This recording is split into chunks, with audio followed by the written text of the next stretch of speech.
अस्सलाम वालेकुम viewers.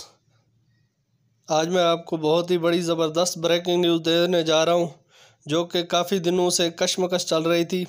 Video शुरू करने से पहले अगर आप न्यू व्यूअर्स हैं तो मेरे चैनल को सब्सक्राइब करें और बेल आइकन प्रेस करें, ताकि इस तरह की अच्छी और स्पेशल वीडियो आपको मिलती रहें। आज की जो ब्रेकिंग न्यूज़ है, बहुत ही बड़ी ब्रेकिंग न्यूज़ है। आज इमरान खान लाहौर में आए हुए हैं, जिन्होंने फ़ैसला किया है तहरीक अदम एतमाद को बचाने के लिए, अपने आप को बचाने के लिए वज़ीर आला उस्मान बुज़दार की जो है कुर्बानी दे दी है। वज़ीर आला पंजाब उस्मान बुज़दार को हटाने का हतमी फ़ैसला कर लिया गया है।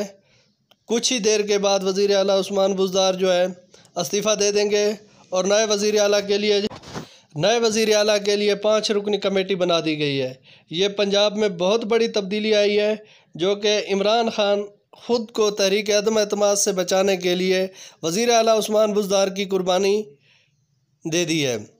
ये बहुत ही बड़ी ख़बर है, जो कि आइंदा कुछ दिनों के लिए बहुत ही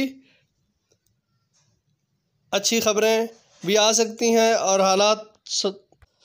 हालात नासाज भी हो सकते हैं। मेरी दुआ है कि अल्लाह ताला पाकिस्तान को दिन दुगनी रात चुगनी अपनी हिफ्ज़ो अमान में रखे। थैंक यू, बहुत शुक्रिया। अपना बहुत सारा ख्याल रखिएगा। अगर आप न्यू व्यूअर्स हैं तो मेरे चैनल को सब्सक्राइब करना ना भूलिए। थैंक यू, टेक केयर, अल्लाह हाफिज़।